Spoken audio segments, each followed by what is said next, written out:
I lay down, and then they put this nice cream stuff on my face, and then all of a sudden, I like could not feel a thing. It was like good numbing cream. experiencing a high. And then when they showed me the mirror, it looked like I had gotten smacked or beat up, and my face was swollen. I was like, how long does that take to go down? But that's about the amount of skin that peeled off of my face a couple days later. I think the wrinkles were affected. That was the first thing I noticed. I was like, I have some there. What's two gonna do? Like, it didn't hurt. It was a little bloody, but it looks good. Your skin looks great. It looks really nice and soft. I was like, I think it took a few years off. Yeah. My skin felt like rejuvenated. It really actually did. I'm gonna kick back when you say like that.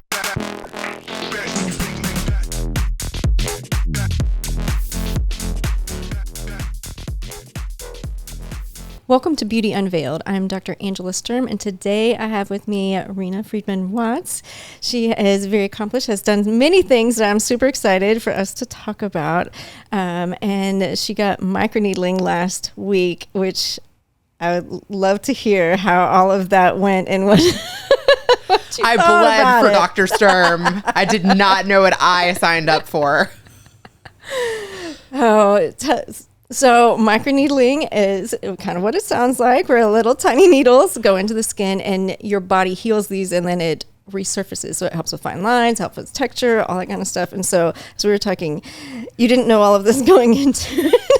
Oh my God. Like, all I know is that I laid down on this very comfortable like bed with a blanket. It was almost like I was going to get a massage. You think you're going to be relaxed. Yeah. This nice soothing music, and like it smelled good. And it was right around Mother's Day.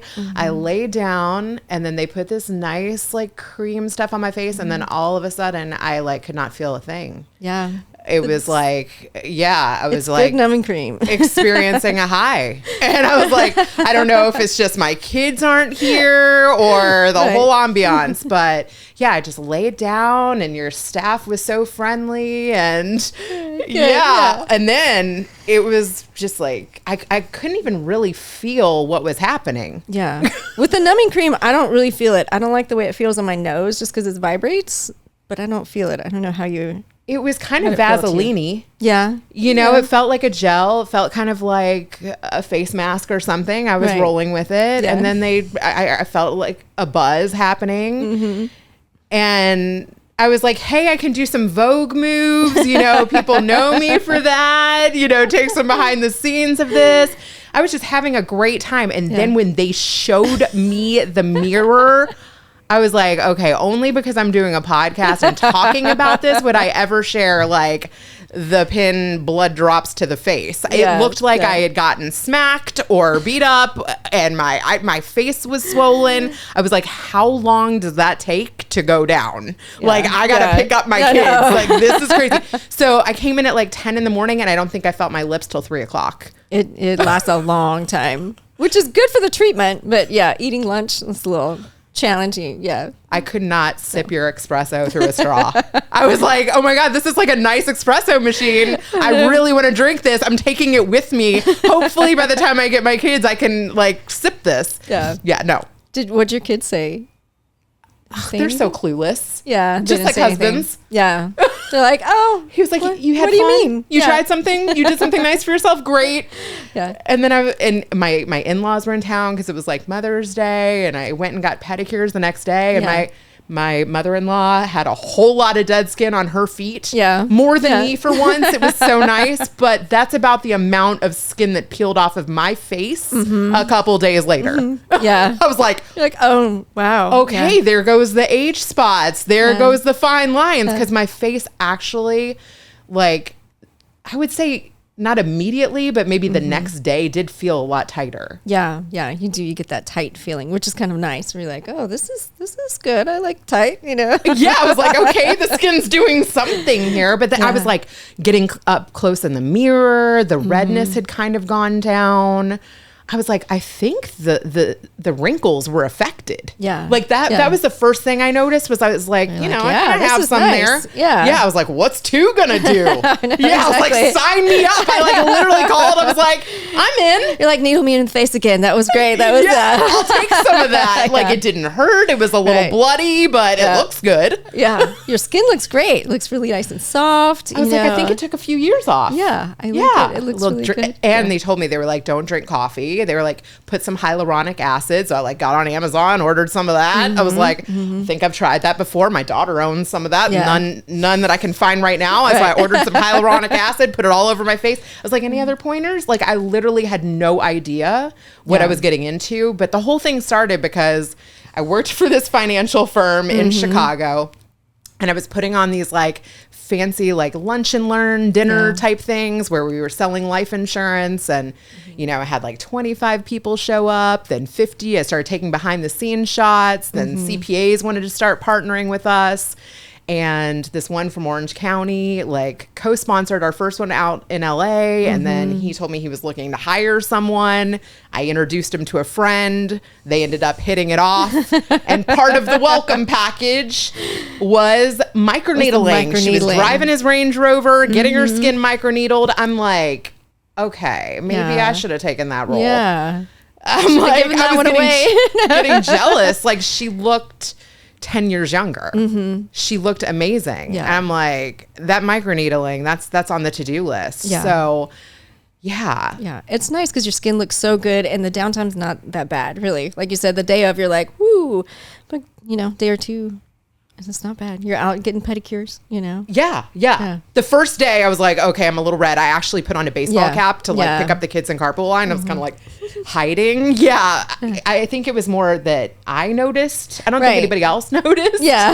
But yeah, I was a little bit like, I look like, you know, I've been through something today. So I was kind of like hiding out. But the next day I was like, I don't even need makeup. Like, I didn't put any makeup on for like 3 days. My skin felt like rejuvenated. It really actually did. I'm not just saying that because I would tell you if I didn't see anything. No, I appreciate that. I appreciate your honesty. And we could achieve a goal for you with a microneedling, so we appreciate that. That was so cool. And then, okay, I got to bring something else up that I did not know about. So one of the girls that was in the room was talking about that she had like bags under her eyes, which all of us get. I mean, I'm a mom of 4. Like, I am never getting enough sleep. Never. I function on coffee and energy drinks. And she said that you can take blood from another part of your body and inject that into your face. I was like, oh, I'm now doing the research. Now I'm stalking the internet and the Instagram page. Like, I should have done this first. But I have never heard of that. And then I watched all kinds of videos on it because I was like, that's freaking crazy. And can we do that on other parts of our body, or does it just work there? You can put it anywhere, really. And it just fills in. Like, you can do different versions of that. Like, there's the PRP, which works fine. It's okay. And then there's PRF, which is more concentrated. So it's like growth factors that are more concentrated. And then there's Easy Gel that takes the PRF, like the growth factors, and then you put it with your own components of blood, and then it makes this gel that you can, and it looks sort of like a filler, but better, you know, because it makes your skin figured texture. That out? I know. Who figured this out? Who was like, what were they doing? They did it and were like, oh, that skin really looks nice. You know, like, who does that? How do they you know, I'm like, you know, when you're a kid, you're like lighting stuff on fire. But somebody else was like freaking drawing their blood out. They're like, let me put this somewhere else. Let me try this and see how this works. I know how you find things like this. I don't know, but it's pretty amazing. And it's great, especially for the under the eyes, because that skin's so thin. And, you know, sometimes fillers, you can see them, or I do plenty of fillers there, but you have to be careful with them, you know. And this, it's your own, you know, it's from your own body. So there's a lot less risk. It's more like integrated into the tissues. It looks nicer. That's pretty nice. That is crazy. The things we can do. I want to talk a little bit more about that, because I do feel like, you know, as we're aging, a lot of people have that like insecurity. Like, oh, I have bags under my eyes, or, oh, I have wrinkles, or. Yeah. And it's that product is great because you can put it under your eyes, and then you can also use the part of it that you didn't make the gel with, and then use that on like the skin itself. And so it helps. You could do that with microneedling, or we have this little device you could deliver it. So it's like puts the growth factors into your skin. So wait. Like, could I have saved that blood that was all over my face? Put it in a little jar. Okay, we need that's crazy. A little bit more. But I needed more than that first amount. It seemed like a lot. Just save it. Oh my God. Yes, please. That'll be the next treatment. Turn that into gel. Stop. Yeah. No. Because you could do it on the same day. Like you could do that and then you could save that liquid. They're like and then taking a little, like, you know what that reminds me of? So when I had a baby and like, you know, your like colostrum comes in and my husband's like, save that. Save that. It's gold. Yeah. That's what it reminds me of. Yeah. Do you have like colostrum procedures? Not that, no, I don't Not have yet. that, no. Some of the skincare comes from things like that you're like, really? That's the places you wouldn't think of, you know. Yeah. That they get like growth factors and things from, so.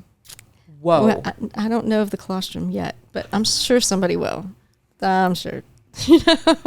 Okay, but there are like so many things on your menu too. Okay, so I didn't know about the like injecting blood or like turning stuff into gel. Tell me about like, okay, you baby stepped me into this, right? Like this was like the least scary thing and I bled. Okay. And there was blood. There was blood. Like, oh no. What's the next one? What's like after like, okay, that was fine. Yeah. Then there's lasers. We have different kinds of lasers. All the lasers I have are pretty much good for everybody all year round, because there's some lasers that you can only use when it's not summer, which is like never here, you know, or you can only use if you're lighter skinned, which in Houston, that's also, we have a very diverse population, you know, like a smaller population of people that can use it. So everything we have, you can use on everybody all the time, you know, and we were talking earlier about like brown spots. There's a clear and brilliant laser, and the downtime's really nice and low on that too. It's like a day and a half, 2 days maybe of red. It's a similar red to the microneedling. You don't bleed, so that's a plus. You know, although it's multi-purpose, you can package it. Bonus. But you do. It Who helps. knew? But it helps. It's more targeted with like brown spots. So if someone's like, "Oh, I have these brown spots or these freckles, and I just want to even it out," like that works really well for that.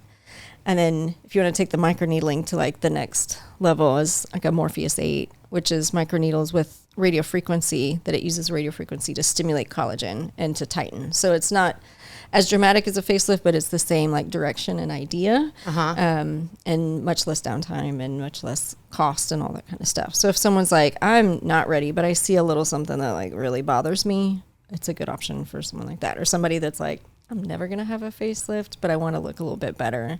You know, what can you do to lift? Yeah, and it's mostly skin. You know. Even, one of the girls too was talking about she's done something like here. Like you do start to kind of like gravity takes its toll. Like if you don't want to do a facelift, right? How do you lift it up? Yeah, with that, the radio frequency. So it goes down to the different different depths. So like down to the muscle and down to the fat, and you apply the energy, and that'll help lift the skin.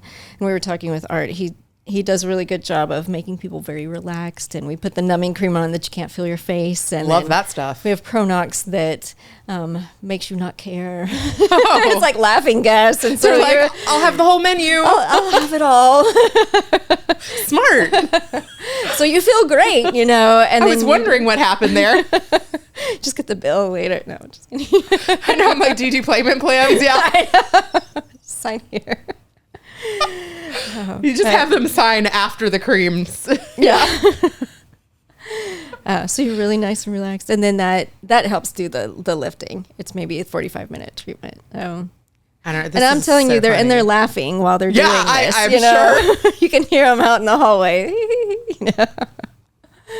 Oh my God, so that's so funny. It just reminds me, like, you know, I grew up in Kentucky, and I was a small town girl, kind of sheltered, like went to private school, like kindergarten through 5th grade.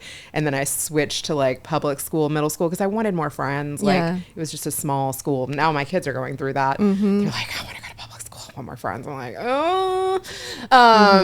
So I went to middle school though, and it was like kind of a rough transition. Like, you know, people kind of like made fun of my clothes and like the way I dressed. And I was just like, you know, that didn't matter as much in private school. And then I ended up auditioning for a youth performing arts school for high school, and kind of like found my tribe. Right. You know, like found the creatives. Like I sang, I took piano lessons for, you know, 4 years. And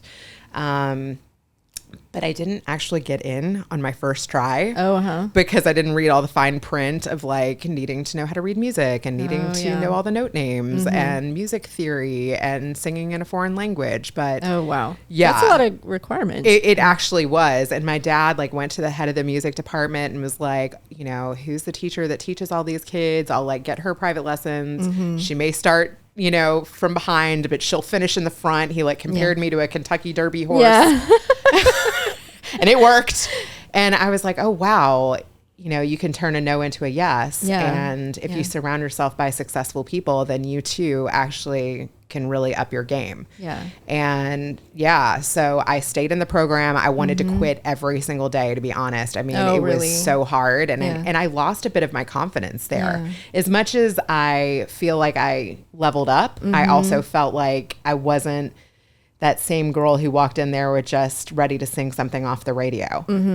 And so my senior year, after blending in for like 4 years and not really having the confidence to ever really go for the solo or belt it out, I went to school with Nicole Scherzinger, who has now been like on The Voice and, you know, she's on Broadway. She's amazingly successful.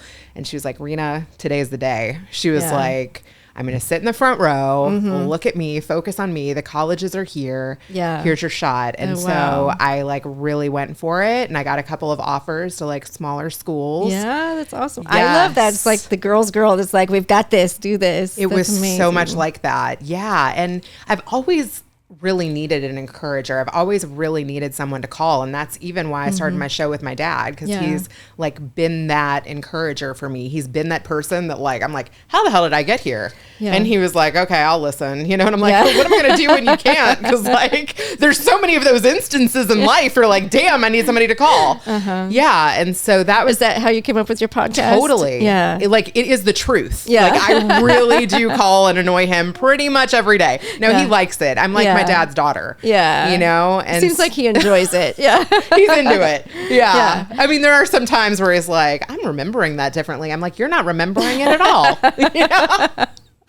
But yeah. And so one thing that I really love about this whole show is, and your practice is that, you know, you want to make people feel beautiful. You want to make them feel, you know, confident in their skin, and it's not like exaggerative, you know? Right. Yeah. That's our aesthetic, is we want you to be confident and see yourself, like see yourself when you look in the mirror. Cause there's always those things that we look in the mirror and like, I did not have this before. You know, where did that come from? Yes. Who is that person, you know, that we want you to feel you know, and see you when you look in the mirror. And even before today, I was like, damn it, I have a couple gray hairs. I wanted to get that touched up before this, but I was like, you know what? My skin's looking good. Yeah. And nobody else is going to notice. Just part it a little differently. You know what I mean? Yeah, I know. But there's always things that like show up that you constantly want to tweak about yourself. But you know what? If you're too freaking perfect, no one likes you. No, that's not good either. And then that takes so much of your mental space and energy that you can't be good for other people. So yeah.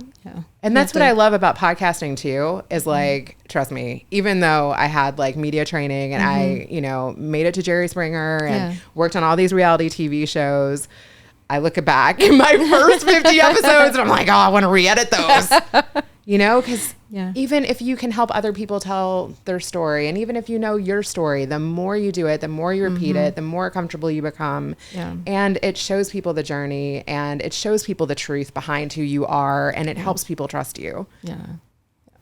So tell us, how did you get to Jerry Springer? Yeah. So interesting. It's crazy. After that youth performing arts school, and I went to that college and got a singing scholarship, which was amazing. I really, from having been in that competitive environment in high school, like wanted more than that kind of first school had to offer.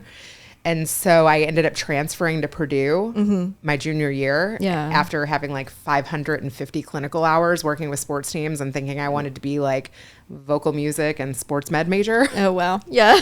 And then I was like, actually, sorry, mom and dad. Yeah. I want to work in communications and broadcasting. So there was a radio station on campus and I walked in there and luckily, the universe put me there at the right time and somebody was leaving and they asked me if I wanted to work the 5 a.m. shift. And I was like, of course. Absolutely. Yes. What more when you're, but you're young and you're like, absolutely. I'll be whenever, there. Midnight, Nights, whatever. weekends, whenever you need me, I'll sell my soul. Right. Yeah. So I started off just, loading the features and taking the news stories off the NPR Newswire and kind of like editing them and adding music to them and singing in the booth at night and making air check tapes and sending them off to different radio stations. And I got an interview at WGN in Chicago. Wow. And drove from Purdue to Chicago and didn't get the job. Oh, no. But while I was up there, I saw a flyer that Jerry Springer was looking for interns, like on the same trip. Oh, wow. See, things just happen for a reason. Yeah. And I walked across to NBC Tower. I told them I had a meeting with the intern coordinator. Called my dad. I was like, what do you think of me working there? He was like, I love that show, So, and I really did not know that was going to be the pinnacle because it happened so quick and so easy. I mean, looking back, it seemed easy, but it wasn't really easy. I was working 80 to 100 hours a week and wearing the same clothes many days in a row. But I went from intern to producer on that show in 8 months. Wow. And so I was 21 years old and I went from taking the guests around town to listening to the associate producers on the phone and kind of being a sponge and figuring out how to book the stories and how to pitch the stories and what stories were doing the best. Yeah. And they gave me a shot at producing at the end of my first season. It's amazing. It was crazy. That's so fast. It was really fast. It was from 0 to 80,000 in 1 year. Yeah. From sleeping on somebody's couch to getting an apartment on the Gold Coast. It was really crazy. And there was another kid, Michael Carradang, and he started the same day as me. And he became a production assistant and I got an associate producer role. And then we got promoted at the same time. So we got an apartment together on the Gold Coast. And we were just living and breathing the job. Yeah. We had 2 air mattresses, 2 beepers, and we were partying all the time. And you're young and single and making good money, which and this is another thing too. When I started there, the girls that were working there were big city girls in my eyes, and they were going to Mario Chikosi and getting their hair done really nice and getting facials and all these things. I was like, I want to start doing that. Yeah. So Jerry got his hair done there. I was like, I want to go there. Yeah. And even at one point, I liked the services so much. I was like, I need to work there just so I can get services. Right. But so I ended up making enough money where I could afford them, you know, and trips to Italy. But so Jerry Springer was the start of my career and it really taught me so much about, anyone can tell their story. Jerry gave people the opportunity who had never been off of their lot space, had never left their trailer. He made millions, made a fortune off of the everyday person. Yeah. Yeah. So it's pretty amazing. It was crazy. And I'm sure you've seen it all, heard it all. More than. Oh, it was really the start of reality TV. But I will say that after, going through 1,500 of those calls a week and living and breathing that show for, over 2 years, I was like, it was starting to bleed into my life. Yeah. I could see that. Talking more about blood. Yeah. And I still remember the final show that I produced. It was the start of the 3rd season of me working there. And, everybody was telling me what a good job I did. And I did the season opener. And one of the guests said to me, how can you live with yourself? Oh, and I was like, I've never even thought about that. Yeah. Literally my worldview is so small. Yeah, because you're just doing what you're doing, And I was just, this is the formula. This is the stories they want. This is what you say to get people to do that. Yeah. But looking back, I mean, and there was even just recently a documentary that came out. I was like, oh my God, I didn't even realize I was pitting people against each other. I mean, you kind of do, but you don't. Yeah. I was so young. Right. And for me, it was just oh my God, how long have you been doing that? Oh my God, who do you want to be with? Oh my God. I was just interested in the drama. Right. Yeah. In the story. Yeah. And so after that, I decided to move to LA because there wasn't a whole lot of TV other than Jerry and Oprah, who wasn't going to hire me in Chicago. She didn't so much hire Jerry Springer producers. Not her thing. No. Even though I think I might have tried. I think her attorney was like my next door neighbor. But I moved to LA and I started all the way over again. Like I did not know anyone. I moved out there with an ex, and he was a production manager and I was a production coordinator. And then the very first pilot that I worked on, they offered me like an executive assistant role to 3 like very seasoned producers. And I learned kind of the business side of how television works, which I feel like is, you only get that if you work for like a family run business. Yeah. I feel like that's, you know, kind of business in general, especially in like medicine too, where if it's a smaller company, if it's family, you're doing everything. Exactly. You do all the things, you know, and if it's a bigger company, like there's people that do this and people that do this. Somebody does HR and somebody does this. And so that makes sense, you know, that's where you get the business because you have to do everything. Yeah. Like I feel like the studios are like so siloed. Like I even applied there and, you know, the pay was comparable, but then you're like so locked into like the 9 to 5. Yeah. But yeah, working for this family run business, one guy was a producer, one was a director, one was an animator. They did like Killer Clowns from Outer Space. They did Team America. They made the marionette puppets for like Team America. And I got to see that's like, so fun. The whole fabrication process, you know, location scouting, the accounts payable and receivable. And I did payroll for hundreds of people. So I felt like that. My least favorite thing to do, the payroll. You're okay with it. You're smiling. You know what's funny? So I got hired as a post-production supervisor on Nanny 911. And not only are you in charge of like, you know, the deliverables to like the studio and the executives and all of that, but the biggest pain point that no one wanted to do, this is so crazy. This kept me on Nanny for 3 years. No one wants to fill out their time cards.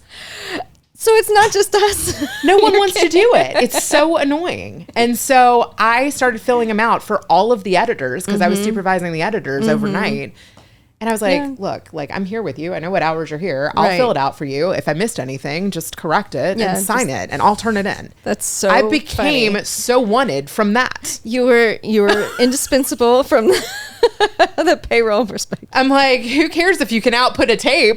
But if you'll do my payroll time card every week, you're in. You're coming back next season. You know, if you remember what kind of coffee like the main editor wants and you fill out people's time cards, that is a clue, people. Yeah. The real important skills, really. I'm telling you, it's so crazy, but there's a lot of personalities in TV and like a lot of people want to be producers. And so I moved from occasionally getting the field interviewer role and the associate producer role and like the fun production things of like working with reality stars to learning the post-production aspect, which no one wants to do because it's a lot of like, you know, voiceover sessions and re-recordings and payroll and things like that. But if you do that in between, you stay employed. Yeah, which is really important, you know. Got to do it all. Yeah. Very cool. Yeah, I agree. I don't like payroll, and people don't clock their hours because now it gets easier. You could clock it, but like just clock it. It's one button, you know. I know, and that's the thing. Even with podcasting too, it's like do the parts that you love and outsource the parts that you don't. Totally. That has been. I read that book, Buy Back Your Time. Life changing. Right. Like, I need to read that. It's so good. Dan Martell, Buy Back Your Time. You figure out what you are the best at, and then you outsource everything else. And everyone you hire is someone that is making your time more efficient. And it's a really good way to like look at business. And I was like, this is the best, because then you're doing the things you really love and you enjoy, and you're going to be better at them. You know. So now all those things, I'm like, somebody else, not my problem. You know, it will be my problem if it's messed up. But you know, hiring people that you know are going to do a good job. So I have to say something else that I learned too. So there was like a certificate on the wall and I was like checking all of that out. Cause again, did not do that much research. I was just like, oh, Freddie Cruz, your amazing producer, introduced us. So I trust you immediately. But yeah, so one of the girls, is her name Chastity? She was like a nurse and her former career. And then she was saying that she learned how to do Botox injection. I was like, oh, what does that entail? And then, she showed me the place that she did it. I was like, oh, I could become a Botox instructor. I think I want to learn that. And it's like actually not that, hard of a process. Yeah. It's surprisingly not that hard of a process, actually. And in Texas in particular, like there are people, like everyone we have is licensed, but there are people that don't have a license that you can get certified to do it. So and every state's laws are different. In Texas, anybody can do anything as long as there's a physician like willing to sign on it. So it's a little scary. So check their licenses, but yeah, like anybody could do it. I was like, this could be a whole new thing for me. Whole new world. Even if it isn't, I'll get an education trying it. I know. And then you get to learn about it, which I think it's interesting. So yeah. Well, awesome. Well, thank you so much for coming and doing the microneedling and letting us do that for you, and sharing your story. I really appreciate all of your time. And so go listen to her podcast, Better Call Daddy. And how else can they find you and listen to you? Thank you so much. You are just so generous and so down to earth and amazing. And I'm glad that you're local. I want to hang out with you. I'm going to bookmark this episode so I know about all of these procedures that I knew nothing about. And you can connect with me at Reena Friedman Watts pretty much on any social media, LinkedIn, Twitter, Instagram, all the things. Thank you. Thank you. Thank you so much. You can find me at www.drangelaSturm.com.